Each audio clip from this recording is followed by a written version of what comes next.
Mute कर लीजिए। आइए कॉस्ट हो रहा है। आज मंगलाचरण के रूप में प्रसिद्ध मंत्र लेते हैं, स्वस्ति नो इंद्र वृधस्रवा। ओम स्वस्ति न इंद्रो वृधस्रवाः, स्वस्ति नः पूषा विश्ववेदाः, स्वस्ति नस्तार्क्ष्यो अरिष्ठनेमिः, स्वस्ति नो बृहस्पतिर्दधातु। ओम शांति शांति शांति।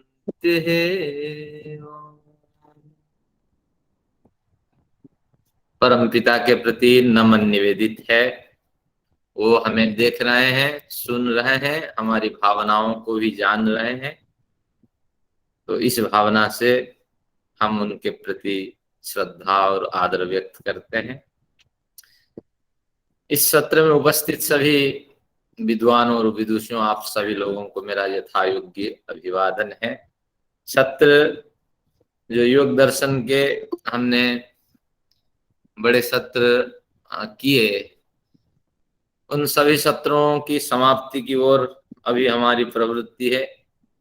और कैवल्य निम्नम और विवेक निम्नम कैवल्य प्रागभारम सूत्र आएगा, तो उसका भी आज अध्ययन करेंगे। यानी विवेक की ओर हमारी प्रवृत्ति होगी और कैवल्य प्राप्त करने के जो सामर्थ्य है वह हमें दिखाई पड़ेगा।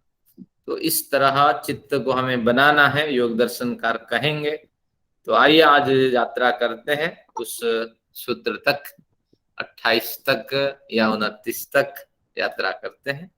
लेकिन मैंने काव्य श्रृंखला अध्ययन करने के बाद अनुराधा जी का मैंने देखा कि विषय तो कठिन है, मैं इसको सरल कह रहा था, क्योंकि इसको स्पष्ट करने में भी अगर इनको कठिनाई होती है तो निश्चित रूप से ये विषय थोड़ा कठिन है। तो आप एकाग्रता थोड़ी ज्यादा रखेंगे ताकि सुविधा होगी आपको।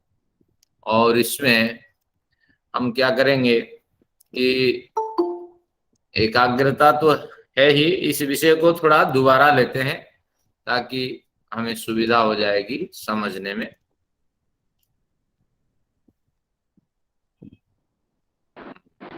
हमारे मित्र लोग आ गए। नमस्ते आचार्य जी। नमस्ते जी, नमस्ते। दोबारा तो टाइम लग जाएगा क्योंकि फिर आपके 28 तक नहीं जाएंगे फिर आज, नहीं तो सब कर लेंगे। समझ तो आ गया था बाद में, तो फिर समझ लिया, फिर लिख भी लिया था मैंने। नहीं, एक ये 17 नंबर समझ में नहीं आया।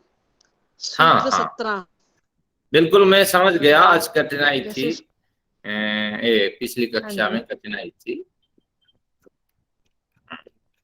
तो अब केवल एक एक वाक्य से इसके सारांश मैं आपको लिखवा देता हूं, या आप इसको दोबारा अभ्यास करके सुन लेंगे।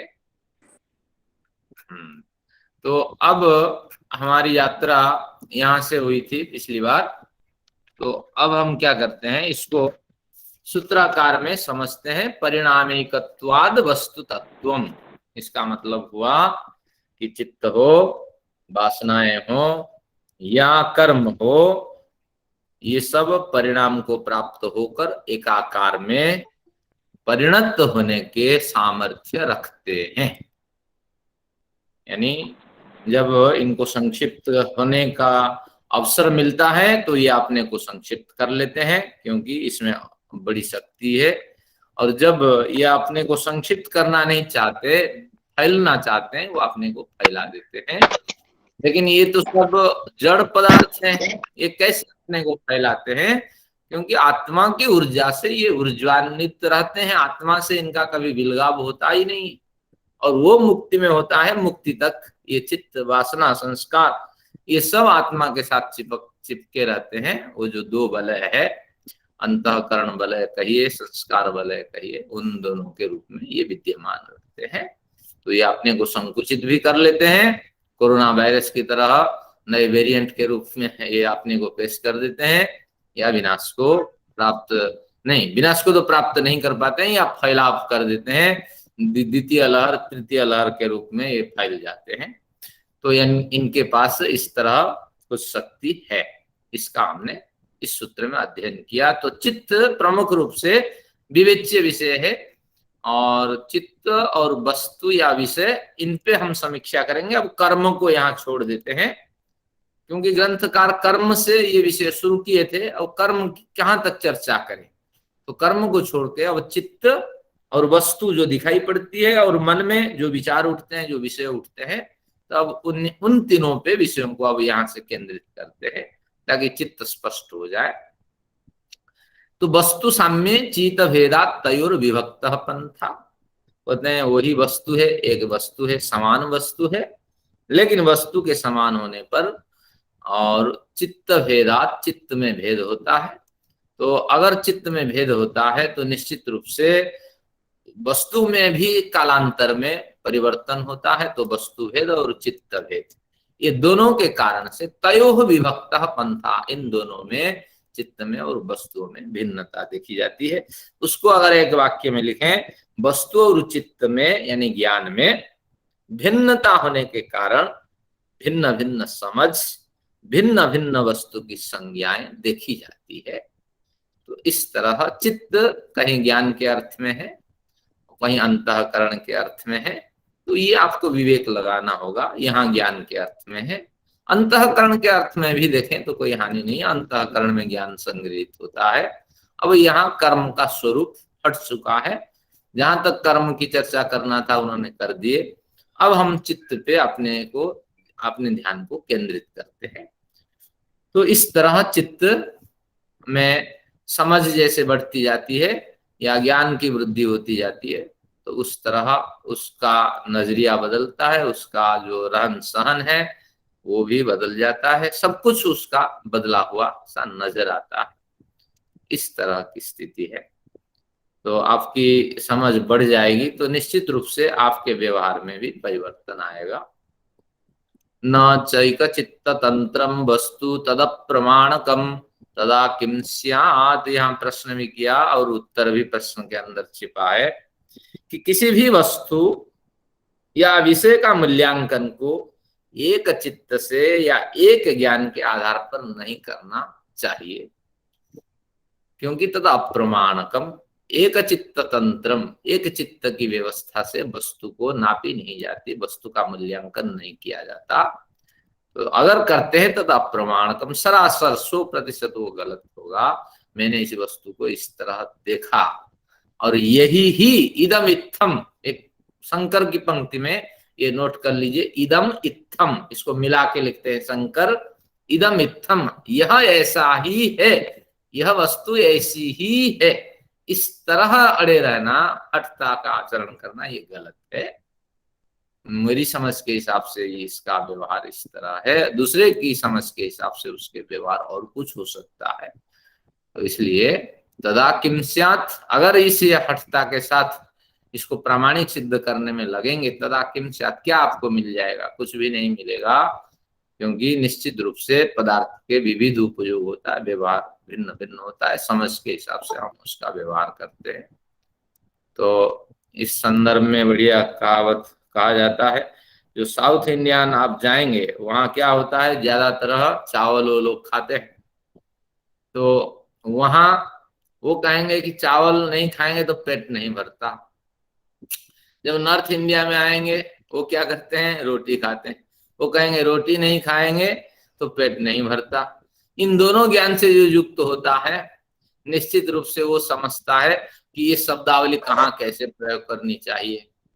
हाँ, हमें चावल खाना है वो लोग कहते हैं, यहाँ क्या कहते हैं, हमें रोटी खानी। तो तात्पर्य यह हुआ कि भिन्न भिन्न स्थिति में वस्तु के स्वरूप भिन्न भिन्न होते हैं, और एक मानसिक भावना होती है, वही चावल है, वही रोटी है। हम जानते हैं निश्चित रूप से रोटी में अधिक शक्ति है, लेकिन वहां की मानसिकता ऐसी बनी होती है कि उसको न खाए बिना वो रह नहीं सकते, और चावल खा के वो इतना आनंद महसूस करते हैं कि वो समझते हैं हमें डायबिटिक नहीं होना, रोटी से डायबिटिक की ज्यादा खतरा बना लेता है। तो इस तरह समझ के हिसाब से भी शरीर में परिवर्तन होता है, अपनी समझ भी बड़ा परिवर्तन शरीर में ला देता है। पर आचार्य जी, सब पदार्थों में तो ऐसा नहीं होता ना? हाँ, समझ के हिसाब से पदार्थों के स्वरूप भिन्न होने पर भी मानसिक दबाव कुछ उसमें पड़ता है, और वह भी चित्त में परिवर्तन लाता है। भले ही आप शास्त्रीय सिद्धांत से उपासना न कर रहे हो, लेकिन अगर आप बड़ी रुचि के साथ, निष्ठा के साथ कुछ भी कर रहे हैं, तो उसमें भी वो आनंद मिलता है जो शास्त्रीय सिद्धांत के हिसाब से उपासना कर रहा होता है। तो यही बात। कुछ नियम तो अटल होते हैं, तो उनमें तो वो चीज नहीं होती ना कि चित्त दो तुम्हारा होगा। जैसे नहीं, पानी, लगभग वहीं तक हम पहुंच जाते हैं। जैसे गुरु जी करके बहुत से लोग उनकी उपासना करते हैं, उनकी तो समझ कुछ नहीं है, थोड़े बहुत कुछ अंग्रेजी पढ़ लिए, नौकरी फोकरी मिल गई और संपन्नता हुई, लेकिन जिस समय वो शास्त्र की ओर मुड़े, कोई गुरु मिले नहीं, अब गुरु जी के पीछे लग गए। अब वो भी बड़ी निष्ठा के साथ उपासना करते हैं, और जो शास्त्र समझते हैं वो भी बड़ी निष्ठा के साथ उपासना करते हैं। लेकिन यहाँ कर्म के हिसाब से भेद तो है। जो शास्त्रानुसार करते हैं उनके कर्माशय में ज्यादा पुण्य जा रहा होता है, लेकिन मानसिक स्तर में दोनों एक जैसे ही है। वो भी पवित्र मन से गुरु जी की उपासना करते हैं, बैठते हैं, सुनते हैं, हम भी सुनते हैं, बैठते हैं। तो ये चित्त का स्वरूप है। एक मानसिक शांति अगर आ जाती है तो निश्चित रूप से कुछ हद तक वो हमारे बराबर हो जाते हैं। जैसे एक और उदाहरण दिया जा सकता, एक फलाहारी स्वामी रहे, कहाँ, हरियाणा में, बड़े उच्च कोटि के संत रहे, तो वो हमेशा फल का आहार करते थे। कोई दुग्धाहारी स्वामी भी रहे, वो हमेशा दूध का आहार करते थे। लेकिन केवल दूध से तो काम नहीं चलेगा, कैल्शियम से काम नहीं चलेगा, कार्बोहाइड्रेट चाहिए, प्रोटीन चाहिए, मिनरल चाहिए, क्या क्या शरीर के निर्माण के लिए चाहिए। लेकिन वो दूध पी करके कैसे जीवन जीते हैं? धीरे धीरे उसी से किसी तरह शरीर में कन्वर्सन होता है, इनकी पूर्ति होती है, आपूर्ति होती है, लेकिन इतनी मजबूती नहीं होती है जितने हम दूसरे पदार्थों को भोजन करने वाले मजबूती प्राप्त करते हैं। तो उसी तरह ये कहता है कि एक चित्त में जो भी निर्णय आप लें वो सही नहीं है, कहीं ना कहीं धोखा हो जाना है, और तथा प्रमाणकम। तो इसलिए दूसरों के चित्त भी यहाँ काम है, उस वस्तु के निर्णय में सहायक है। इस तरह ये विचार है। तो इस पे और विचार आप कर सकते हैं, और इस टीका को पढ़ने से भी और समझ बढ़ सकती है। आपका कहना है कि जो प्रामाणिक चीज है वो तो एक ही होगी, और उसको अगर हम 100% माने तो हानि क्या है, ये आपका विषय है। लेकिन प्रामाणिक विषय को समझने के लिए, उस धरातल पे उतरने के लिए प्रामाणिक शास्त्रों का अध्ययन जरूरी है। तो ये समस्या है। और जिसके प्रामाणिक शास्त्र का अध्ययन नहीं है वो कभी इसको मान ही नहीं सकता, कहीं मैं धोखा खा रहा हूँ, हाँ कहीं कुछ कर रहा हूँ। इससे कोई सरल मार्ग नहीं है, वो इसी को तलाशता रहेगा, तो उसको सफलताएं विफलताएं मिलती रहेगी। तो इसलिए हम किसी पे अपने विचार को थोप नहीं सकते, लेकिन वो व्यक्ति तब हमारा अनुगामी बन सकता है जब हमारे साथ वो चलेगा, संग बना करके। जो हमारे साथ चले हैं उन्हीं को शास्त्र का ज्ञान है। 70-71 कक्षाओं में जो आनंद हमें मिला है, तो वो सामान्य व्यक्ति उसको अनुभव नहीं कर सकता। वो तो कहेगा मुझे बताइए, ईश्वर का स्मरण करना है, बस है ईश्वर, आप सर्वव्यापक है, सर्वज्ञ है, निराकार है, बस इस तरह आंख बंद कर बैठ जाइए थोड़ी देर, बस हो गया, ध्यान चलिए। तो यही है। चलिए, ये विवेच्य विषय है, ये कोई मतलब बड़ा सिद्धांत नहीं है। तो एक चित्त से किसी भी वस्तु का मूल्यांकन नहीं किया जा सकता। और जो भी व्यक्ति ने या तो कुछ बोलना है या फिर माइक बंद करें, या बोले जो बोलना है उनको। जो भी व्यक्ति मूल्यांकन करे वो तो है ही अल्पज्ञ है, उसके द्वारा कमी रह जा सकती है। तो इसको बहुतों के चित्त के माध्यम से इसका वास्तविक उपयोग होना चाहिए, व्यवहार होना चाहिए। तो चित्त कभी भी 100% सही निर्णय नहीं दे सकता आपका चित्त, ये इसका कथन है। क्योंकि जैसा ज्ञान भरा हुआ है ऐसा निर्णय होगा। 100% सफलता इसमें हमें नहीं मिलेगी। चित्त का एक स्वरूप है। ओम। हाँ जी। आचार्य जी, डॉक्टर अनुराधा कह रही थी बार बार मैं माइक खोल रहा हूँ, तो आपका मैं वेट कर रहा था कि आपके सेंटेंस खत्म हो तो मैं तभी बोलूं, को बीच में बोलना हाँ जी, ठीक बोलिए बोलिए, नहीं सब। तो मैं वही वेट कर रहा था कि आप सेंटेंस आपका खत्म हो तो तभी मैं अपनी बात रखूं। ठीक है। तो हमने ये देखा यहाँ पर कि किसी वस्तु की सत्ता जो है वो जैसे एक व्यक्ति उसको देखता है, उसका चित्त जैसे उसको देखता है, चित्त जैसे अनुभव करता है, वही सत्ता वो उसको उसी प्रकार जानता है। जैसे वो ज्ञान है उसका, तो उसको उस प्रकार जानेगा। दूसरा व्यक्ति उसको डिफरेंटली जानेगा। क्या ऐसा है इसका अभिप्राय या कुछ और अभिप्राय है? बढ़िया प्रश्न है।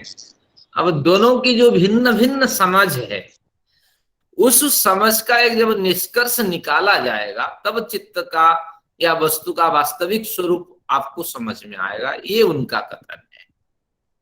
क्योंकि 50 व्यक्ति है, 50 तरह के अनुभव है, उस वस्तु से जुड़े हुए अनुभव, उन सबका जब निष्कर्ष आप निकाल करके किसी सिद्धांत पे पहुंचेंगे तो उस समय वास्तविक चित्त का आकलन होगा कि चित्त के मूल्यांकन के हिसाब से इस वस्तु का उपयोग इन इन क्षेत्रों में हो सकता है, इस वस्तु के स्वरूप इस तरह उभर सकता है। ये इसका। एक बार फिर से कोई एग्जांपल दें इसका।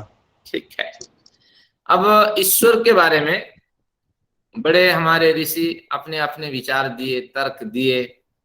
जब इन सभी तर्कों को, विचारों को हम पढ़ते हैं, सुनते हैं, जानते हैं, मनन करते हैं, एक ऋषि तो कहता है इंद्रम मित्रम, हाँ, इंद्राय इंद्राय हविजूहत, इंद्र के लिए सब कुछ समर्पित करो। स्वादिष्टया मदिष्टया पवस्व सोमधारया इंद्राय पातवे सुबह। वो कहता है सोम की भी उपासना करो, सोम सब कुछ है, वरुण सब कुछ है, मित्र सब कुछ है। अब हम उपासना करें तो किसकी करें? इंद्र वरुण मित्र सबके मूर्ति अगर लगा भी दें और इन सबकी उपासना करें तो कमी रह जाती है, कहीं वरुण नाराज न हो जाए, कहीं इंद्र नाराज न हो जाए। फिर कुछ वहां भी चित्त ऐसे सत्य के दर्शन करने वाले ऋषि रहे जो इसका समन्वय बैठाते हैं। इंद्रम मित्रम वरुणम अग्निमाहु, जितनी बातें कही गई, एकम सद्विप्रा बहुधा वदंती, एक ही सत को विद्वान लोग भिन्न भिन्न रूप से कहते हैं। और ये इनके संज्ञावाची विशेषण है, कहीं गुणवाची विशेषण है। तो इस तरह एक ईश्वर का ही प्रतिपादन है। तो इसी तरह समन्वय परक जो विचार है, सभी के समन्वय परक जो विचार है वही सिद्धांत होता है। लेकिन किसी एक व्यक्ति के द्वारा प्रतिपादित जो सिद्धांत है वो सिद्धांत नहीं है। एक अभी आप संशय का निवारण करना मुझे भी बोलना है। हाँ, उर्मिल जी बोलने, पहले उर्मिल जी बोले फिर मैं बोलूं। ठीक है। विचार कि ये जो है ना, प्रमाण की जो बात कर रहे हैं, तो एक ही वस्तु, जैसे मान लीजिए घड़ा है, वो आंखों से हम नहीं देख पा रहे, ठीक है, ब्लाइंड है या कुछ है, परंतु उसको स्पर्श से तो देख सकते हैं। तो एक अगर वो रूप के मतलब नहीं है, हमारे क्या है, नेत्र से नहीं देखा जा सकता, तो हम दूसरे प्रमाण से, यानी प्रत्यक्ष प्रमाण तो प्रत्यक्ष रहेगा, या फिर अनुमान से देख सकते हैं कि घड़ा ऐसा होगा, घड़ा ऐसा होता है। तो मतलब यहाँ कहने का अभिप्राय क्या है कि एक ही वस्तु का अस्तित्व जो है, अगर एक प्रमाण के माध्यम से ना माना जाए, ना फील किया जाए, अनुभव किया जाए, तो दूसरे प्रमाण से उसको अनुभव कर सकते हैं। एक मतलब क्या है, संशय है इसमें मुझे थोड़ा सा, कि प्रमाण बदलकर हम उसके अस्तित्व को समझ सकते हैं क्या? मैं समझ गया आपका अभिप्राय। यहाँ चित्त से अभिप्राय है, चित्त जो भी निर्णय लेता है 5 ज्ञानेंद्रियों से प्राप्त निर्णय है। तो शायद यहाँ आपको भ्रांति हो रही है कि नेत्र नहीं है तो स्पर्श करके वो रूप के बारे में एक अनुव्यवसाय, एक कल्पना कर सकता, लेकिन नहीं कर सकता। क्योंकि अब अनुमान का क्या प्रमाण है? तत्पूर्वकम अनुमान, जिसका प्रत्यक्ष हुआ है उसी पे अनुमान लागू हो सकता है। तो इसलिए वो कभी Right. देखा ही नहीं, जन्मांध व्यक्ति है, वो रूप की कल्पना नहीं कर सकता। कल्पना करें तो उसकी कल्पना में यथार्थता नहीं। अब हम विषय पे आते हैं। ये क्या कहना चाहते हैं कि 5 ज्ञानेंद्रियों से जो भी समझ, जो भी अनुभूति गई है, ब्रेन तक गई है, व चित्त के जो भी विचार उठे आत्मा तक पहुंचे है, तो आत्मा उन्हीं विचार, एक व्यक्ति के द्वारा उठाए गए विचार पर उसी सिद्धांत मान करके आत्मा कभी ग्रहण न करे, क्योंकि एक चित्त का विचार हमेशा ही अधूरा अधूरा होता है, क्योंकि विचार उठाने वाला अल्पज्ञ होता ही है। तो इसलिए चित्त का स्वभाव है नैक चित्त तंत्रम, एक चित्त की व्यवस्था को ही सिद्धांत न माना जाए, क्योंकि तद अप्रमाणकम, हमेशा वो आपको धोखा देने वाला होगा, क्योंकि समझ के हिसाब से वो विचार उठाता है और उस तरह अर्थ नहीं। आइए मैं आपको एक बढ़िया उदाहरण दिखाता हूँ। वेद का एक मंत्र ले लेते हैं। एक व्यक्ति ने वेद का मंत्र क्या किया, क्या कहा कि उर्वश्याम अभयम ज्योति मानसन्नभितम इस्रहा।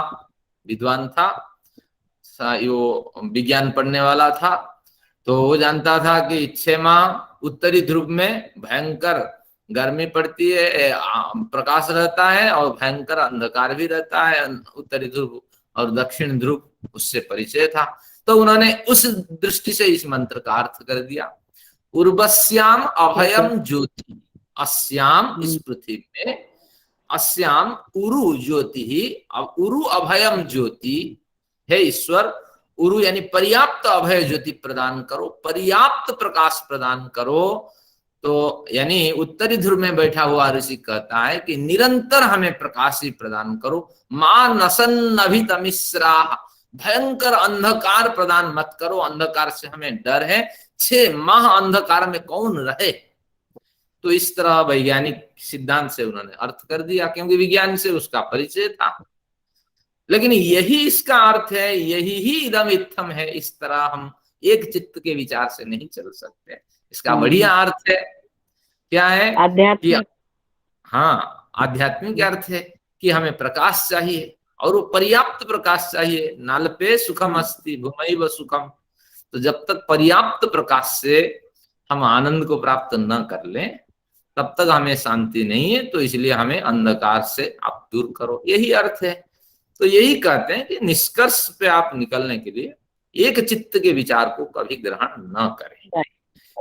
एक बढ़िया प्रासंगिक प्रसंग है, अभी जिनके पास पेन है वो विचार लिखें। कभी आप वैशेषिक दर्शन पढ़ेंगे, कल हमारे सचदेवा साहब जी ने बढ़िया प्रश्न रखे, तो आप अभी वैशेषिक दर्शन पढ़ के आए। वैशेषिक दर्शन परमाणु किसे मानता है अभी पढ़ेंगे। तो परमाणु का मतलब है जो तन्मात्रा है, पंच तन्मात्रा या सूक्ष्म भूत। तो सूक्ष्म भूत को ही वो परमाणु मानता है।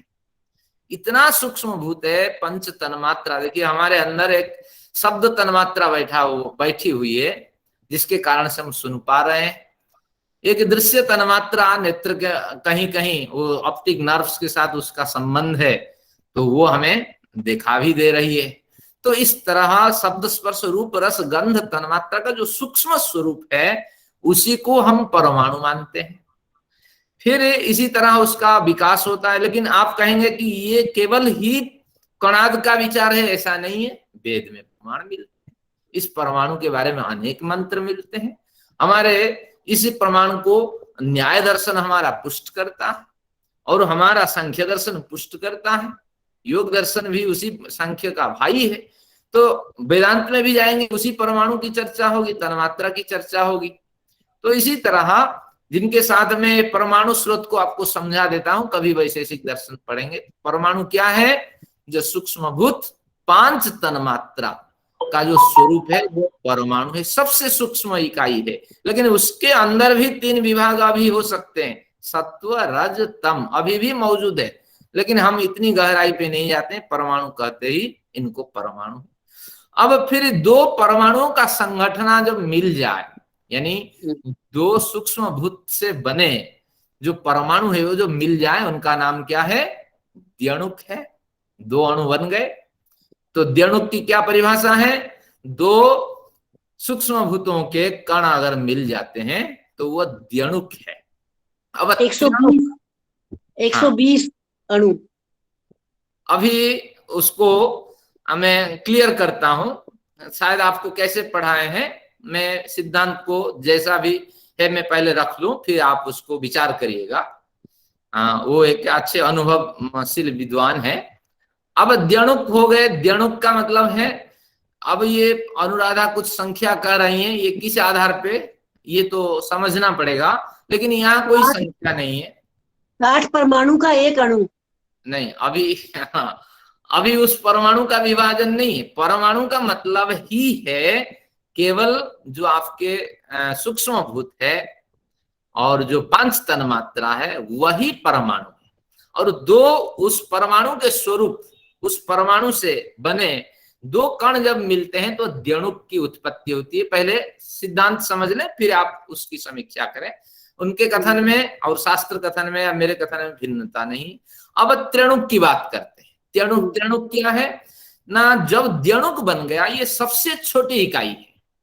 द्यणुक सबसे छोटी इकाई, परमाणु संघ की सबसे छोटी इकाई है। परमाणु तो अदृश्य है, द्यणुक भी अदृश्य है, ये भी बड़ी छोटी इकाई है, लेकिन दो परमाणु का यहाँ संगठन है, दो सूक्ष्म भूतों के कणों से बनी हुई ये एक संगठना है।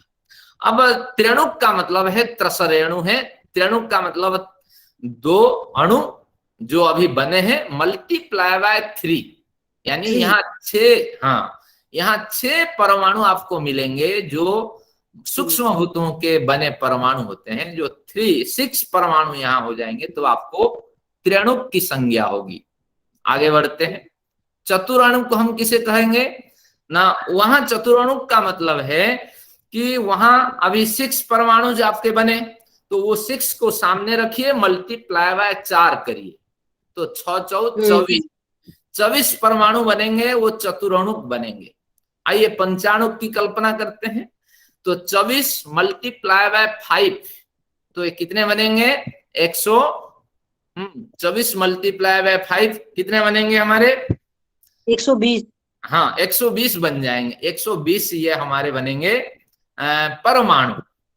अब षडाणुक की कल्पना कर लेते हैं। 120 मल्टीप्लाई बाय 6 तो 730 के आसपास बनेंगे। इसी तरह आप कल्पना करते जाइए। सहस्राणुक का मतलब है 99 में जितने अणु मल्टीप्लाई बाय 1000, तो उस हिसाब से इसकी कल्पना है। धीरे धीरे सांद्रता को प्रतिपादन करने के लिए ये इनकी चर्चा है। आप कहेंगे कि एक व्यक्ति विशेष की ये चर्चा है, एक व्यक्ति विशेष की चर्चा नहीं है। वहां परमाणु तक चर्चा हमारे शास्त्र में है, लेकिन इसी को व्यापक रूप देने के लिए उन्होंने बौद्धिक व्यायाम किया। जरूरी नहीं कि इसी क्रम से परमाणु विद्यमान होते हैं, लेकिन एक समझाने की तरीका है।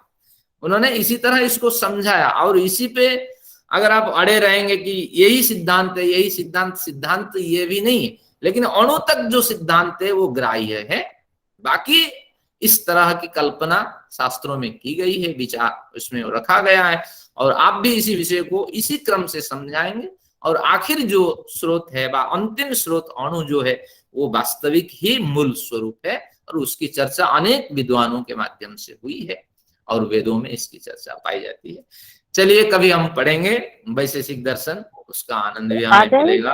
वैशेषिक दर्शन तो परमाणु में विशेष भी मानता है। नहीं, उसमें वैशेषिक का मतलब 16 पदार्थ प्रमुख होते हैं, परमाणु से विशेष को मानता है वो, अगर मुझे थोड़ा सा आइडिया है। परमाणु से नीचे तो कुछ भी नहीं है, परमाणु से नीचे नहीं है कुछ। हाँ, सभी कुछ वो परमाणु में लपेट देता है, और सारे सिद्धांत उसके सूक्ष्म भूत से शुरू होते हैं, और वो कुल 16 सिद्धांतों का प्रतिपादन करता है। चलिए वो तो अलग विषय है। जिन लोगों ने देखिए, आपका कितना 3 माह श्रम हुआ ना अनुराधा जी?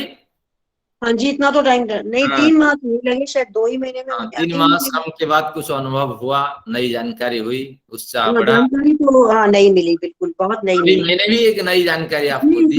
ग्रेविटेशन सिस्टम, साइंस का कैपिलरी सिस्टम, ग्रेविटेशन सिस्टम सारा पता चला। साइंस काफी, इसमें एक चैप्टर में तो साइंस के काफी वो थे रूल्स। हाँ बिल्कुल। चलिए अच्छा, मैं जो आगे एक बात कह रही थी, मैंने जो प्रश्न करना था, मेरा प्रश्न ये है कि चल एक वस्तु का स्वरूप अगर हमें जानना है तो कोई उसको आगे से देख रहा है तो वो डिफरेंट बताएगा, साइड वो से देख रहा है तो डिफरेंट बताएगा, पीछे से देख रहे हैं तो डिफरेंट बताएगा उसको। लेकिन तो इसमें हम कितने व्यू मिलाएंगे ताकि हमें वस्तु का पूरा स्वरूप पता चले? कितने लोगों के व्यूज मिलाए हैं इसमें हम? हाँ, जहां तक संभव है जितना आकलन आप कर सकते हैं, जरूर नहीं कि सभी ले। कौन मिलाएगा और कौन मिलाएगा? अगर मुझे एक वस्तु को समझना है तो मेरा अपना व्यू बन गया है, अब चाहे वो सही है या गलत है, मेरा तो सिर्फ नहीं, एक ही है, मैंने तो एक ही हाँ तरफ से समझा उसे, दूसरा व्यक्ति ने दूसरी तरफ से समझा उसे। अब वो व्यक्ति तो मुझे नहीं मिल रहा, तो मुझे कैसे पता कि औरों के चित्त में क्या है? ठीक है, कैसे तो मिलाएंगे इसका कैसे? समाधान मैं समझ गया। समाधान इसका यही है, जो संस्कृत में वेदों के भाष्य करने वाले अभी 32 है, अपने एक शोध के माध्यम से उनकी लिस्ट निकाली है। तो 32 विद्वानों ने वेदों पे कुछ ना कुछ लिखा, लेकिन जब हम समीक्षा करते हैं, वेदों के अर्थ करते हैं, तो 4-5 मुश्किल से विद्वानों के ग्रंथ उपलब्ध हो पाते हैं, बाकी के उपलब्ध नहीं होते हैं, किसी इतिहास में उनके नाम प्राप्त होते हैं। तो जो हमारे सामने हैं, समक्ष हैं, उनको आधार बना के अगर हम अध्ययन करते हैं तो निश्चित रूप से हम करीब करीब उस सिद्धांत के मूल तक पहुंच जाते हैं। अगर उनके ग्रंथ होते तो और कुछ समझ होगी, लेकिन तात्कालिक उपलब्धता के हिसाब से हम निर्णय करें, और निश्चित रूप से 5-7 को अगर मिला देते हैं तो उसमें गंभीरता आएगी, उसमें सत्यता आएगी। हमारे कुछ सचदेवा साहब कह रहे थे, तो मुझे आवाज आई। तो ये कुछ ऐसा है क्या, जैसे कि ईश्वर का स्वरूप हम काफी कुछ मतलब 20-30 क्वालिटीज हैं या 100 क्वालिटीज हैं, जो भी हमने उनके गुण हैं वो कई शास्त्रों से लेके या विद्वान जैसे भी लिया, तो हम उनको अलग अलग लेके सब सारे गुण हम जान गए कि ये ईश्वर के इतने सारे गुण हैं। और ये भी हमने कहा कि नेति नेति कह देते हैं, एंड में तो नेति नेति कहते हैं फिर भी। आखिर में नेति तो है, ईश्वर की कितनी भी हम कल्पना कर लें, जो निराकार है और उसका हम क्या विचार कर सकते हैं और उसके बारे में हम कितनी कल्पनाएं कर सकते हैं, हमारी पहुंच से परे हैं। हम अभी तक जीवात्मा का साक्षात्कार नहीं कर पा रहे हैं, अनुमान प्रमाण से चक्कर लगा रहे हैं, तो ईश्वर का अब क्या साक्षात्कार करें? तो नेति इसलिए कहा जाता है उसको। चलिए कुछ कि वो जो मैंने कविता लिखी थी उसमें कुछ गलती तो नहीं थी ना? मैंने बहुत समझ समझ के टाइम लगा के लिखी थी, तो कोई गलत तो नहीं है उसमें? कुछ बढ़िया श्रम किया है। चलिए आगे विषय चलते हैं, शायद सचदेवा जी कुछ नहीं बोलने वाले हैं, आइए विषय। मैं बोलने वाला तो हूँ। हाँ बोलिए, अवश्य। क्योंकि विषयांतर होता जा रहा है, तो हम जिस सूत्र को लेके हमें चलना चाहिए उसकी बजाय हम कहाँ विशेषिक और कहाँ पहुंच जाते हैं। हाँ, तो वो समय की थोड़ी सी सीमा देखनी चाहिए। तो इस सूत्र के ऊपर ही मैं ये कहना चाहता हूँ कि जैसे हम चित्त है हमारा, जो आदमी साधक ध्यान में बैठता है वो जानता है कि मोक्ष क्या है, ईश्वर क्या है, जीव क्या है, क्योंकि उसने वो ज्ञान प्राप्त किया होता है। चित्त में वो ज्ञान है, स्टोर्ड है वो, और उसी ज्ञान को जो है वो ध्यान में लगा के वो ईश्वर, जीव और मोक्ष को वो जानता है। दूसरा आदमी है, उसको तो पता ही नहीं, तो उसके लिए उसका चित्त है, ऐसा नहीं कि उसका चित्त नहीं है, उसका चित्त है, लेकिन उसको स्पष्ट नहीं है ये चीजें, उसके लिए ये चीजें सत्ता में ही नहीं है। बिल्कुल। तो ये सूत्र मेरे ख्याल यही चीज बताने वाला है। तो हमें इस चीज का ध्यान रखना चाहिए कि हमारा चित्त जो है वो विक्षिप्त ना हो और हम ईश्वर, जीव और मोक्ष के बारे में ही सोचें और इधर उधर की चीजें हम ना सोचें। धन्यवाद। चलिए आपके कथन से आचार्य जी मेरा भी एक छोटी सी शंका है। हाँ जी, वैसे तो आप रखें अपने जैसे विचार। अभी अभी आपने गुरु जी की भी चर्चा करी, और अभी आपने एक मंत्र बोला जिसका अर्थ था कि जैसे कोई वरुण की उपासना करते हैं तो मतलब वो उसको हम अलग अलग रूपों में देखते हैं। तो ऐसे ही ना, मतलब जब हमारे साथ भी कभी चर्चा होती है तो हमारे भी दिमाग में ये बड़ा कंफ्यूजन होता है कि हर कोई कह देता है कि वो तो एक है, लेकिन हम उसको अलग अलग रूप में देखते हैं। तो हम कैसे, मतलब ये दिमाग में बात आती है कि यही सबसे श्रेष्ठ है जो मार्ग मतलब हमने चुना है। थोड़ी सी मन में ना कभी कभी ये शंका मतलब होती है। चाहिए वैसे रेलेवेंट नहीं, क्योंकि आपने आज गुरु जी की चर्चा की तो मेरे भी दिमाग में, और ये मंत्र की भी चर्चा हुई, तो यही जवाब होता है उन लोगों का हमेशा। चलिए, अब पहले सचदेवा साहब के विषय को मैं स्पष्टीकरण कर देता हूँ। उन्होंने बढ़िया समझाया कि अब जो चर्चा चल रही है ये चित्त का वास्तविक स्वरूप क्या है ये बता रहे हैं, लेकिन ये नहीं बता रहे हैं कि समाधि साधक, जो समाधि में लगा हुआ साधक की चित्त की ये स्थिति है, ये नहीं बता रहे हैं। ये चित्त का कमन जो चित्त है, आम आदमी के पास जो चित्त है उसका स्वरूप क्या है, वो शुरू से इसी का ही प्रतिपादन करता आ रहा है। पहले कहा ये संकोच भी हो सकता है और विस्तृत भी हो सकता है, और इसमें भिन्नता, ज्ञान के कारण भिन्नताएं दिखाई पड़ती है, और एक चित्त के निर्णय को हम यथार्थ निर्णय नहीं कह सकते। इस तरह बोलते हुए आखिर में जाएगा और जब कहेगा कि जब विवेक ख्याति प्राप्त चित्त है तो वह चित्त जब अडीज बना रहेगा तो उसी चित्त में सही निर्णय होगा। तो इसी तरह क्रम ये चल रहा है। ये आम आदमी का चित्त है, हम और आप जैसे व्यक्तियों के चित्त है जो हमेशा उथल पुथल में बने रहते हैं, चित्त का स्वभाव है। तो चित्त में जब हम साधना आदि से युक्त नहीं होते हैं तो हमारे चित्त में ये सारे विचार उठते हैं। अभी इंदिरा माता जी का विषय अगले प्रकरण में कभी लेते हैं, कल के विषय है, आज इस विषय को हम कवर कर लेते हैं।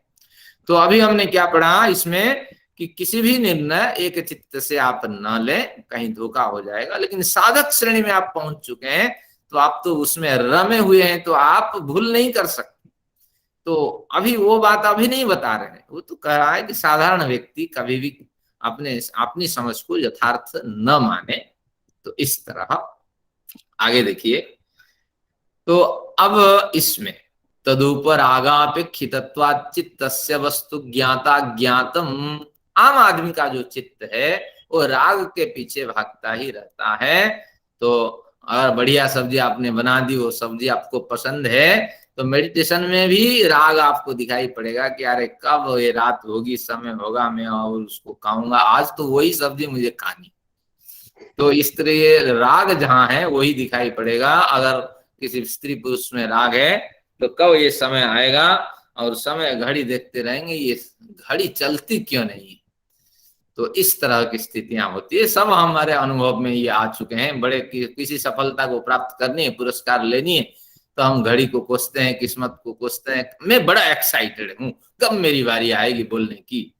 तो ये सारे राग से अपेक्षित चित्त में वस्तु ज्ञात होती है, और जिसमें राग नहीं होती है वो अज्ञात बनी रहती है। तो ये चित्त का, ये सामान्य व्यक्ति का चित्त है। लेकिन जब समाधि साधक से युक्त चित्त है, उसका राग तो उसी ईश्वर में ही होता ही है, वो हमेशा उससे रंगा हुआ होता है। तो उससे भिन्न राग कभी उसके चित्त में उत्पन्न होता ही नहीं है।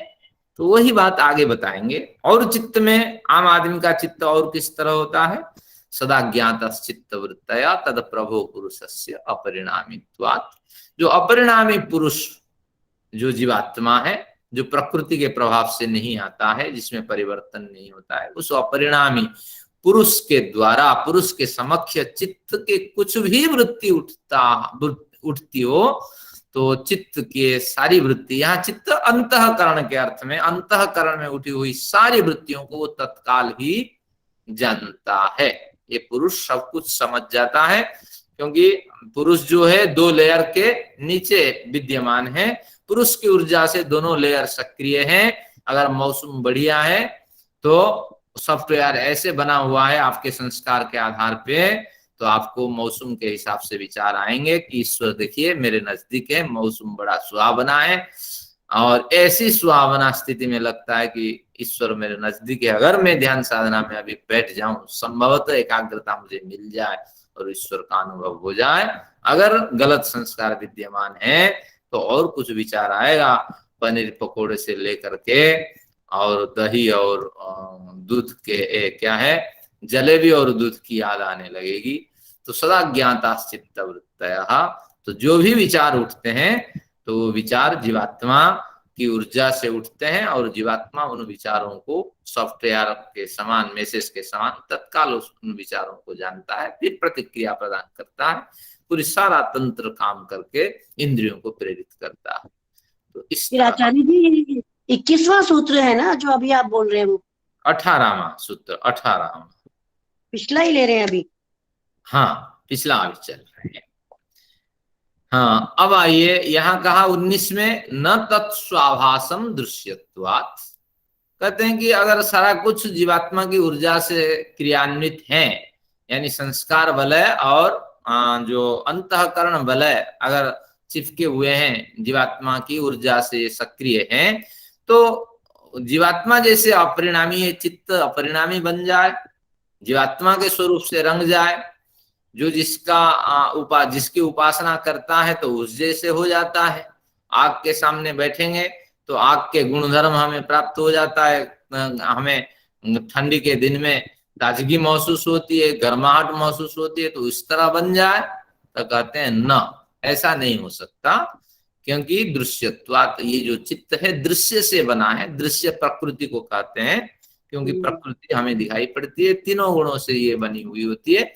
तो कितना भी परिवर्तन कर ले तो ये बदलेगा नहीं ये चित्त, लेकिन ये चित्त इसके अनुकूल बन सकता है, जीवात्मा के अनुकूल बन सकता है, लेकिन ये चित्त जीवात्ममय नहीं बन सकता, क्योंकि स्वाभासम, जीवात्मा की सो आभास, सो प्रभा, सो प्रतिभा, सो संस्कार, सो स्वरूप में ये चित्त बदल नहीं सकता, लेकिन उसके अनुकूल बन सकता है। इतना ही कहा गया इसमें।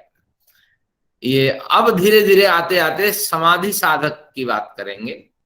एक समय चोभयस्यानवधारणम, यहाँ प्रश्न उठाया कि यहाँ जो अपना ज्ञान है, जीवात्मा अपना ज्ञान कैसे प्राप्त करता है, जीवात्मा अपने को कैसे समझता है। जीवात्मा के पास अंतःकरण होता है, अंतःकरण के माध्यम से वो समझता है कि निश्चित रूप से मैं सुखी हूं, मैं दुखी हूं, इस तरह वो समझता है, क्योंकि जीवात्मा का कोई समझने का माध्यम ही नहीं है, कैसे अपने को समझे। तो जीवात्मा अपना ज्ञान और विषय जो समक्ष विषय है, जिस विषय के संस्कार चित्त में विद्यमान है, इन दोनों को एक साथ जीवात्मा नहीं समझ सकता। यानी चित्त के विचार को और चित्त में गृहित जो विषयों के संस्कार है, इन दोनों को नहीं समझता, क्योंकि चित्त पल पल में बदलने वाला है, ऐसे शास्त्रों में बताया गया है, क्योंकि चित्त हमेशा परिवर्तनशील है।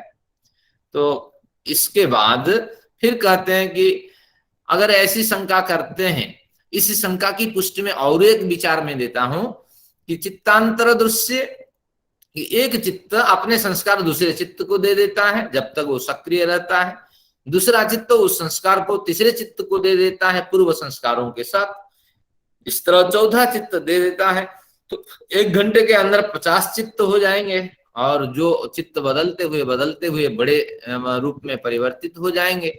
तो उस समय इसका मतलब है एक ज्ञान दूसरे ज्ञान की पुष्टि में सहायक है, और दूसरा जो ज्ञान है वो तीसरे ज्ञान की पुष्टि में सहायक है, तो हमें कोई हानि नहीं इस तरह हो। लेकिन एक समस्या ये होगी कि एक शब्द हमने सुना, एक विचार हमारे मन में उठा, और वह विचार उस विचार को उठा के दूसरे चित्त को दे दिया।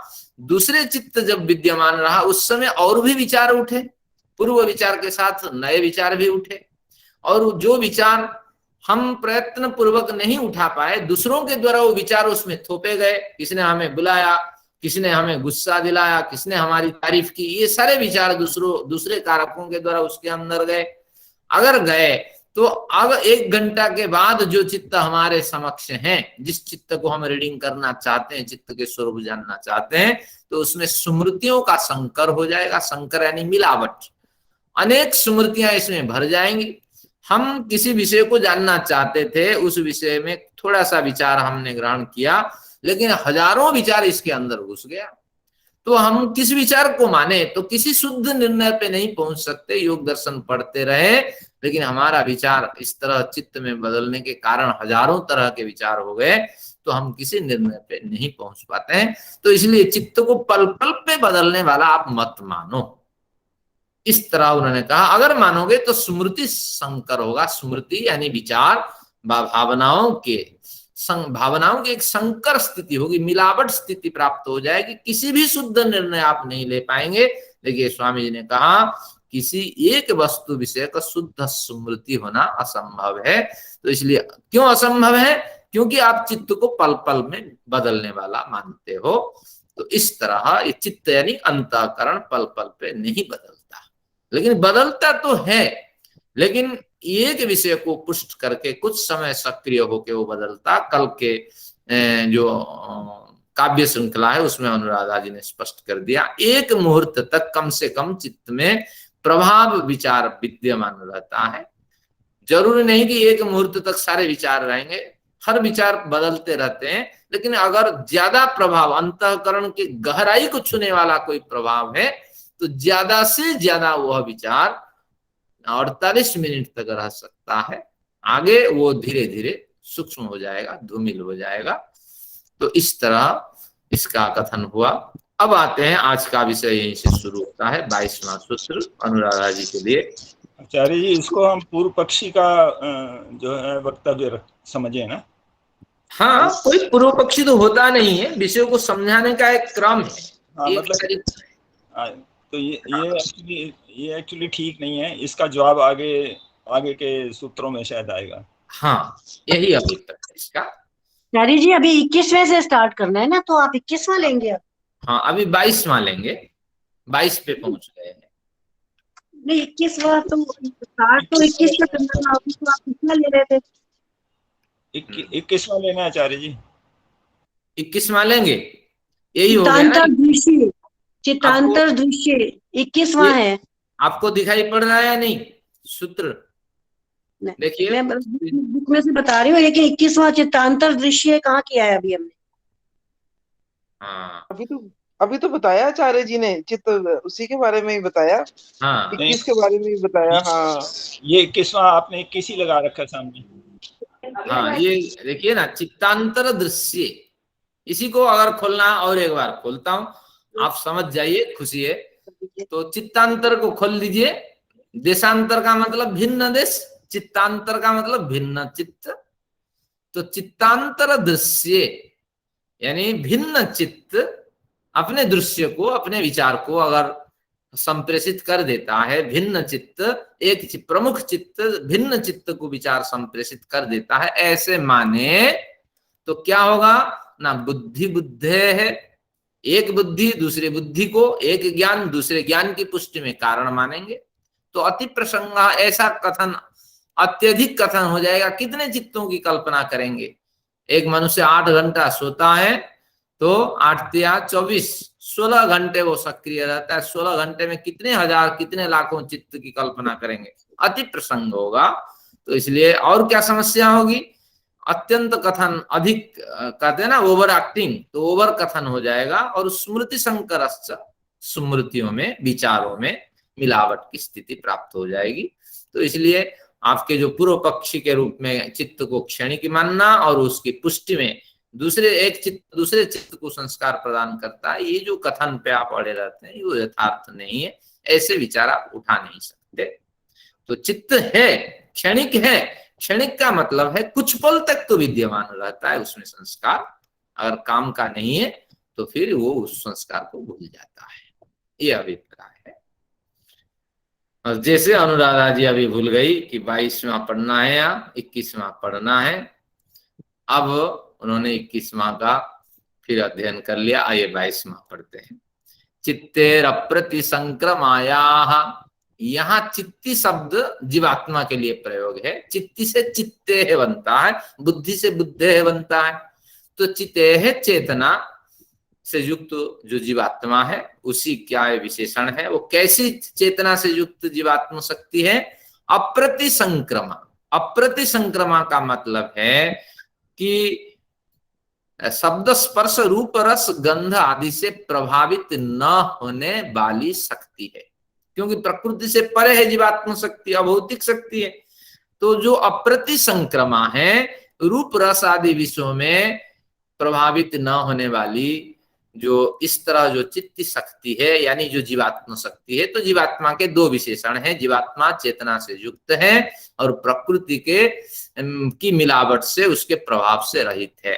ऐसी जो जीवात्मा शक्ति है, उसके तदाकार पत्तो, उसको समझ कौन उत्पन्न कराता है ना? उसका अंतःकरण, चित्त प्रधान अंतःकरण, तो उसमें विषय का संस्कार होते हैं। तो तदाकार का मतलब उसके आकार के आकार, उसके आकार में आपतित होने पर, यानी उसका आकार क्या है, किसी विषय को देख रहा है, उस विषयाकार प्राप्त चित्त से संबंध होने पर, यानी जो विषय उस चित्त में उठ रहा है, क्योंकि संस्कार के आधार पे आपके सॉफ्टवेयर मैसेज देगा, तो जो भी विषय संस्कार के आधार पे उसके चित्त में दिख रहा है, उस विषय की आपत्ति होने पर, उस विषय से संबंध होने पर अप्रतिसंक्रमा ये चित्त शक्ति है, हम मानते हैं, लेकिन ये अल्पज्ञ है।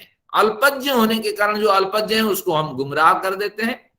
देखिए, किसी गांव वाले के पास जाइए, उसको बोलिए, क्या बोलिए कि आप मुझे 100 रुपए उधार दीजिए, तो वो गांव वाला क्या कहेगा कि भैया पैसा होता तो मैं दे देता, लेकिन है 100 रुपए, अभी बच्चों की किताब खरीदनी है, फलाना खरीदनी है। वो झूठ नहीं बोलेगा, वो बिल्कुल अल्पज्ञ है, जो साफ है सटीक है वो बता देगा।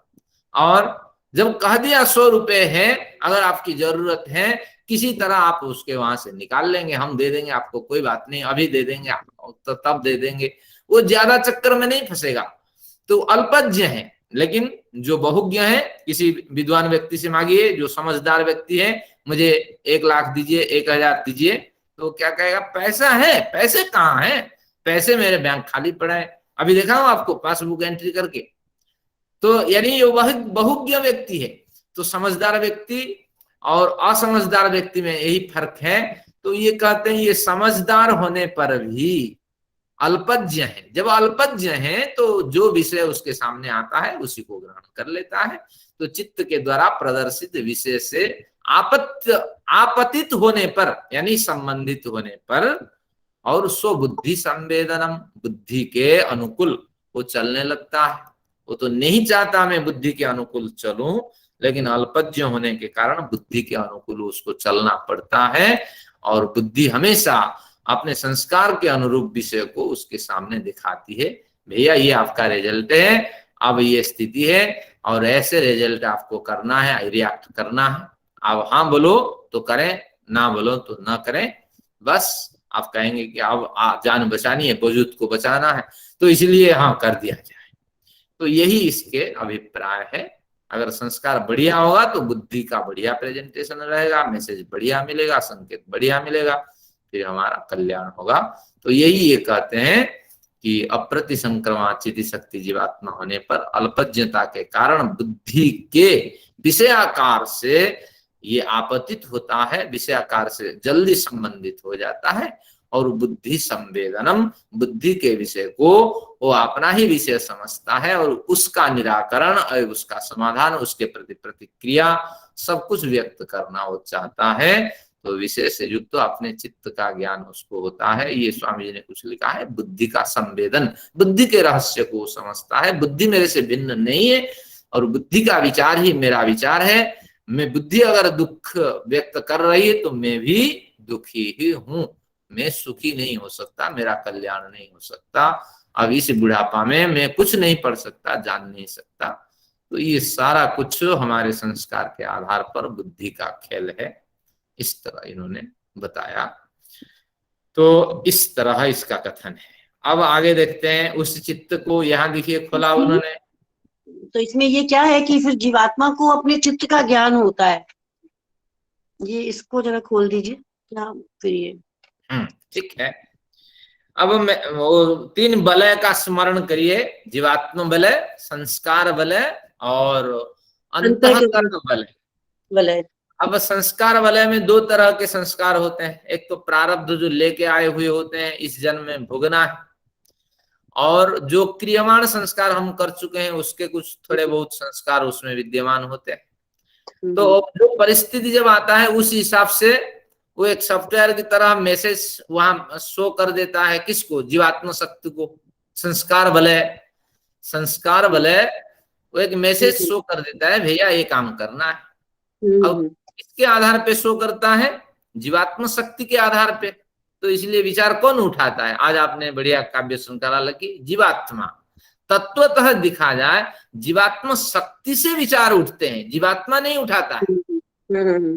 तो इसलिए गौण रूप से हम कहते हैं कि जीवात्मा विचार उठाता है तो जीवात्मा का ये सारा खेल लेकिन जीवात्मा अल्पज्ञ होने के कारण तो जीवात्मा की ऊर्जा से एक सॉफ्टवेयर मैसेज दे देता है, भैया इसको मारो, इससे बात मत करो, इसको बोलो हाँ जी आइए बैठिए बैठिए मैं थोड़ा बिजी हूँ, थोड़ा रुक जाइए, क्यों आ गए, मैं बड़ी मुसीबत आ गई सिर पे। तो ये सारे हमारे जो अंदर के संस्कार होते हैं, तो इस तरह प्रयोजन होता है, इनका व्यवहार होता है।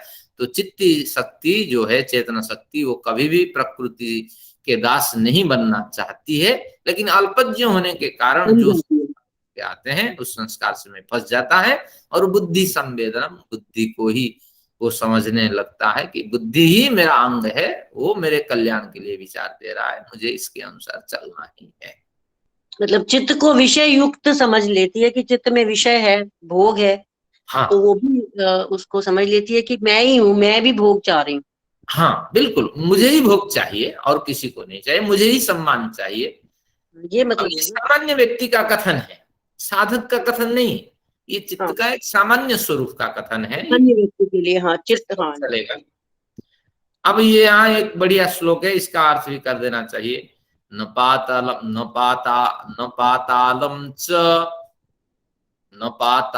न च विवरम गिरीणाम नैवान्धकारम कुक्षयो नोदधीनाम गुहायस्याम निहितम ब्रह्म शाश्वतम बुद्धि वृत्तिमवशिष्टाम कवयो वेदयन्ते। यहाँ ईश्वर का कथन है। तो अब क्या कहता है, न पातालम न च विवरम गिरीणाम। अब ये क्या कहना चाहता है कि यहां से लेते हैं, गुहा जस्याम निहितम ब्रह्म शाश्वतम। इसमें देखिए, जिसमें नित्य ब्रह्म स्थित है वो एक गुहा है, गुफा। ब्रह्म संपूर्ण सृष्टि में व्याप्त है, लेकिन उसकी अनुभूति कहाँ होती है, हृदय में अनुभूति होती है। तो अब वो कहते हैं ब्रह्म हृदय में ही स्थित है। इसका कथन है केवल हृदय में नहीं रहता, हृदय में उसका अनुभव होता है, उसी के आधार पर हम विश्व में उसकी जो सत्ता है उससे जुड़ने के प्रयत्न करते हैं। तो अब जो शास्त्र में प्रचलित प्रथा है उसी को कहते हैं कि जिसमें नित्य ब्रह्म स्थित है वो गुहा है। तो गुहा जस्याम एक गुहा है जिसमें निहितम ब्रह्म शाश्वतम, शाश्वत ब्रह्म निवास करता है। वह गुहा शाश्वत ब्रह्म की स्थिति किस तरह है, न पातालम, न पाताल है। फिर आगे कहता है न च विवरम गिरीणाम, विवर यानी गुफा, विवर यानी गड्ढा। तो पर्वतों के एक विवर नहीं है, गड्ढा नहीं है, गुहा भी नहीं है। वह नैवान्धकारम, वो अंधकार भी नहीं है। और कुक्षयो नोदधी नाम, कुक्षी शब्द का अर्थ है अंतस्थल, पर जो ओदधी यानी समुद्रों के अंतस्थल भी वो नहीं है। जहां ब्रह्म निवास करता है उसको पाताल नहीं कह सकते, पर्वतों की गुहा नहीं कह सकते, अंधकार से पूर्ण जगह भी नहीं कह सकते, समुद्र के निचले स्तर, गुप्त पैसिफिक ओशन के सबसे निचला स्तर भी नहीं कह सकते। तो फिर क्या है, बुद्धि वृत्तिम अवशिष्टाम कवयो वेदयन्ते। बुद्धि वृत्ति के द्वारा अवशिष्ट यानी चेतन से अभिन्न बुद्धि वृत्ति ही गुहा है। एक बुद्धि वृत्ति है और वह बुद्धि वृत्ति चेतन से अविशिष्ट है, चेतन से अभिन्न है। यानी चेतन जो जीवात्म तत्व है और उस जीवात्म तत्व से बुद्धि वृत्ति अभिन्न संबंध स्थापित करके विद्यमान है। मानो बुद्धि उस चेतन से कभी अलग होना नहीं चाहती। तो इस तरह स्थिति है, लेकिन जिस समय वो अलग हो जाती है, ये अनुभव से युक्त हो जाती है, उस समय वो ब्रह्म को अनुभव कर पाती है बुद्धि। तो इसलिए कवयो वेदयन्ति, विद्वान लोग इस तरह कहते हैं। ये व्यास जी के समय पे प्रचलित कुछ पंक्तियां हैं। यानी बुद्धिवृत्ति अवशिष्ट चित्त में, अविशिष्ट बुद्धिवृत्तिम अविशिष्ट चित्त में ईश्वर का अनुभव नहीं होता है। बुद्धि वृत्ति से जो भिन्न चित्त है तो उसी से ही उसका अनुभव होता है। इस तरह ये कुछ कथन है। और आम आदमी को जो अनुभव होता है बुद्धिवृत्ति अविशिष्ट, बुद्धिवृत्ति से चेतन भिन्न नहीं है, तो इस तरह का अनुभव होता है। तो इसलिए वहां ईश्वर का साक्षात्कार नहीं हो पाता है। अब आते हैं उसी चित्त का यहाँ विवेचन है। द्रष्टु दृश्योपरक्तम चित्तम सर्वार्थम। द्रष्टु यानी दृष्टा, देखने वाला। दृश्य, दृश्य यानी दृष्टा यानी जीवात्मा, दृश्य यानी प्रकृति। तो इन दोनों में जब उपरक्त होता है, एक दूसरे के प्रति आसक्ति बनी रहती है। प्रकृति की क्यों आसक्ति होती है? वो तो जड़ है, लेकिन संस्कार अभी विद्यमान है, वो तो भोग उपलब्ध कराएगी। हर माह आपको पेंशन आती रहेगी, हर माह आपको सुविधा मिलती रहेगी, बच्चे आपको हर माह पूछते रहेंगे, हाँ बढ़िया आपके नाम पे 5-7 मकान होंगे, तो जो आपके संस्कार है वो तो सब उपलब्ध होते ही रहेंगे। तो इसलिए दृश्य भी आपसे उपरक्त है। मानो एक पत्नी आपसे अनुराग रखती है, और जब पत्नी अनुराग रखेगी तो पति भी अनुराग रखना है, ये धर्म है। तो दृष्टा भी उसके चिपकता रहेगा, हाँ ये भोग मुझे चाहिए, मेरा ही भोग है, मैं कैसे इस भोग को बर्बाद कर दूं, भोग को न भोगूं, ऐसे संभव ही नहीं है। और कुछ किया जाए, और कुछ किया जाए, और कहीं सेविंग किया जाए, इस पैसे को बढ़ाया जाए। अगर पैसे का उपयोग नहीं किया जाए तो अगर समुद्र की जितनी रेत है वो रेत को खाते खाते ही समाप्त कर देना होता है। तो इसलिए इसका कुछ ना कुछ उपयोग किया जाए, जीवन का यही थोड़ी अंत हो जाता है। तो इस तरह जब दोनों की ओर उपरक्ति होगी, आसक्ति होगी, तो चित्तम सर्वार्थम, तो वह चित्त निश्चित रूप से समस्त जड़ चेतनमय जो सृष्टि है, तो उस सृष्टि के रूप में ये चित्त प्रतीति होने लगेगा कि निश्चित रूप से यहाँ इस चित्त में चेतनता भी है, अचेतनता भी है, और चित्त का स्वरूप चेतन अचेतनम ही चित्तम, इस तरह आप परिभाषा करेंगे कि ये जीवात्मा चित्त से कभी अलग हो सकता है, ये सिद्धांत गलत है। और ये चित्त निश्चित रूप से जीवात्मा से भिन्न है, ये सिद्धांत गलत है। बिल्कुल चित्त तो यही है, शरीर तो वही है, व्यक्तित्व तो यही है, मनुष्य तो वही है जिसमें जड़ और चेतन का मिलन है। और कुछ वाइटल ऑर्गन्स होते हैं, जैसे किडनी होती है, ब्रेन होती है, ब्रेन होता है, और क्या होता है, हार्ट है। तो यही वाइटल ऑर्गन है, और इन्हीं के विनाश हो जाने से मृत्यु। फिर जड़ की चर्चा क्यों करते हैं, चेतन की चर्चा क्यों करते हैं? ये सारा कुछ नहीं है। इनको सक्रिय बनाए रखें, तब तक आप जीवित रहेंगे। ये सारे कर्म, दान, फलाना, ये सब लोगों ने ऐसे नियम बना रखा है। तो दृष्टु दृश्योपरक्तम चित्तम, जब दोनों की ओर दोनों ओर आसक्ति होगी तो चित्त सर्वार्थम, जड़ और चेतन रूपी समस्त अर्थों को अपने में व्यक्त करेगा। और चित्त की परिभाषा होगी जड़ चेतनमयम चित्तम, जड़ और चेतन से युक्त चित्त है, वो कभी अलग हो नहीं सकता। तो इसलिए अलगाव की स्थिति की कल्पना हम नहीं कर सकते। और यही जो बड़े बड़े वैज्ञानिक होते हैं, सिद्धांत से जो रहित होते हैं, तो वही चर्चा इसको करते हैं। एक आता है इसमें विवेचन, इसमें आता है शायद वेदांत में, मैं भूल रहा हूं, हाँ वेदांत ये, कि ज्ञान प्राप्त होने से लाभ क्या हो जाएगा। मान लीजिए पढ़ लिए, समझ लिए, चित्त के बारे में 25 तक सूत्र समझ लिए, तो लाभ क्या होगा? वो कहता है लाभ 4 तरह के लाभ होंगे ज्ञान प्राप्त करने से। तो पहला लाभ है श्रद्धा की उत्पत्ति होगी। श्रद्धा पत्नी सत्यम यजमान, तो श्रद्धा की उत्पत्ति होगी, सत्य मार्ग पे आपकी प्रतिष्ठा बनेगी। अब फिर 2 पुत्र आपको प्राप्त होंगे, पति पत्नी के रूप में ये दोनों उपस्थित हो जाएं तो 2 पुत्र आपको प्राप्त होंगे। विवेक का उदय होगा और विश्वास आपका दृढ़ होता जाएगा। श्रद्धा पत्नी सत्यम यजमान, और क्या है, विवेक विश्वासो 2 पुत्रौ, ये ज्ञान के कारण से इनका विकास होगा। तो इसी के आधार पे आपका जीवन चलेगा। तो यही है, अगर आप ज्ञान की वृद्धि नहीं करेंगे तो बस सर्वार्थम चित्तम, चित्त बिल्कुल जड़ चेतन ही है, इस तरह आपको अनुभव होने लगेगा। तो जड़ चेतन कभी अलग नहीं हो सकते, ये सिद्धांत जो है व्यवहारिक नहीं, ग्राह्य नहीं, इस तरह होगा।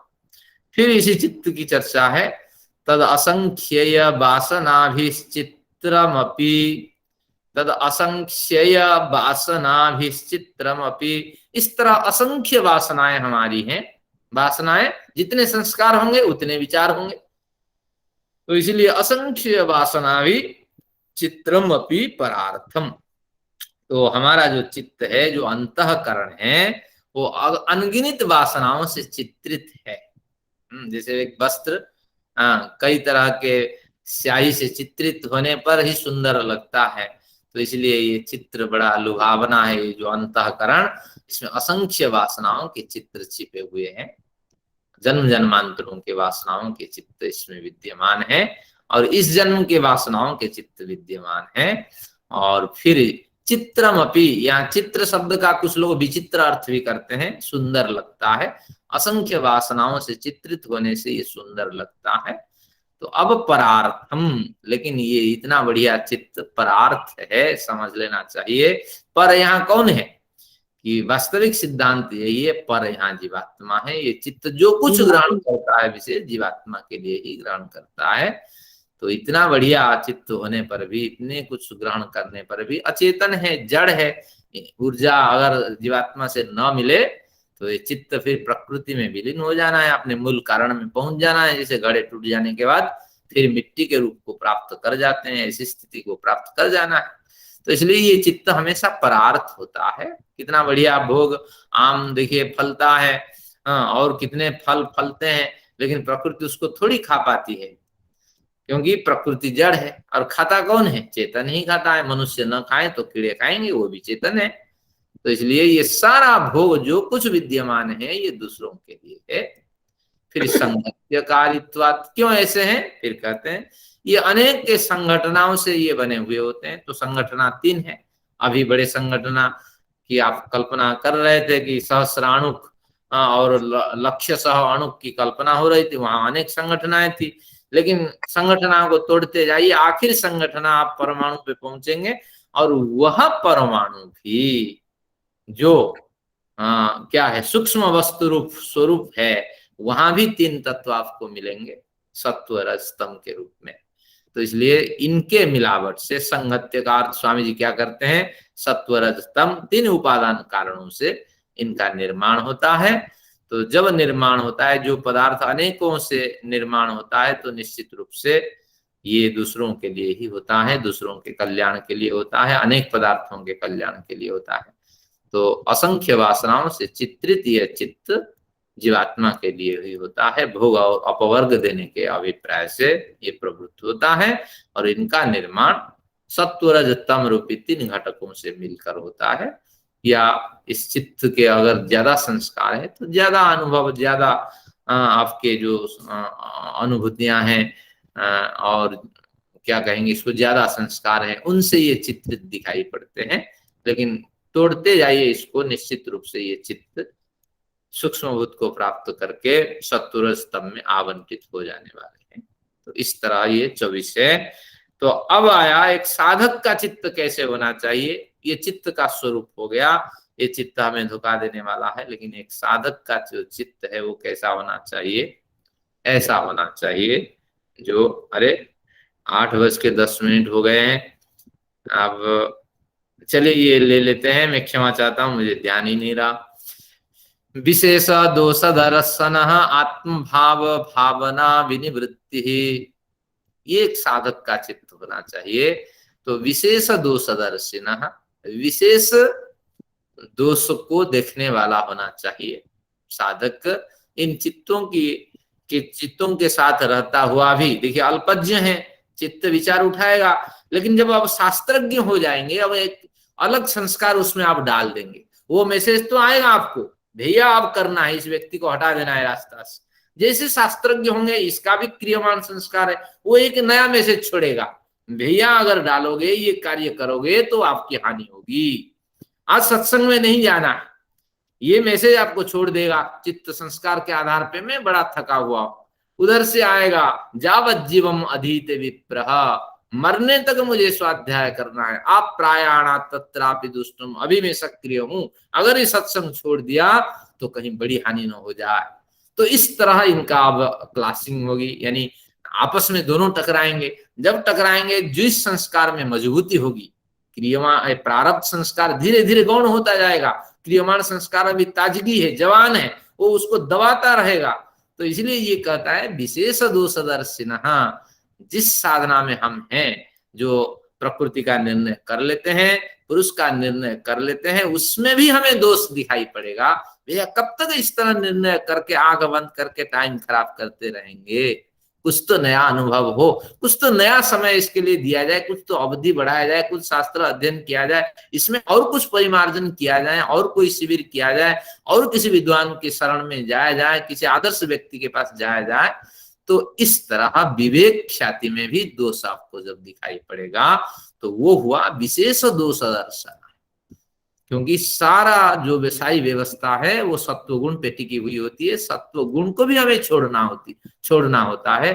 तो इसलिए जितनी अच्छाई है उसमें जब आपको दोष दिखने लगेगी तो फिर आत्मभाव भावना विनिवृत्ति, यानी आत्म विषय का जो जिज्ञासा भी थी, आत्मा है और ये आत्मा है, असंग है, किसी अवयव से बनी नहीं हुई है, और इस आत्मा का मुझे चिंतन मनन करना है, तो ये जो विशेष जिज्ञासा है ये निवृत्त हो जाएगी। मुझे तो इस आत्मा को समझ लेने के बाद इसके परले पार, उसके बाद अगर कोई नई सिद्धांत है, कोई नया सिद्धांत है तो उसको अपनाना है, कोई नया जीवन, नई जीवन शैली उसको अपनाना है, अपने को और व्यवस्थित करना है।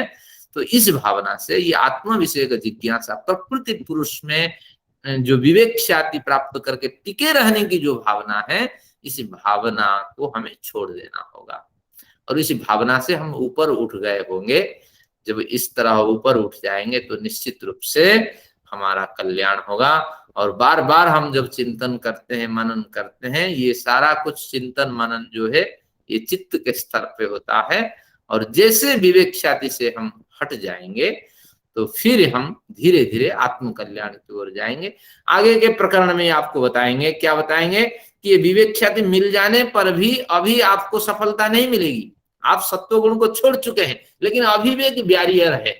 वो बैरियर क्या है कि आपको अभी सफलता मिलेगी, सिद्धियां मिलेगी, तो उसके संस्कार आपको घमंड पैदा करेंगे, तो उसके कारण से आप अभी भी फिसल सकते हैं।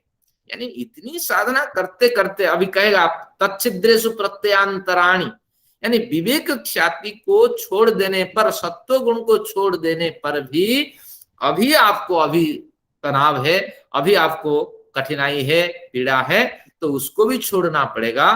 तो तब जाकर के जब धर्म मेघ समाधि लगेगी, तब इसके बाद खीयते ततः क्लेश कर्म निवृत्ति की स्थिति होगी।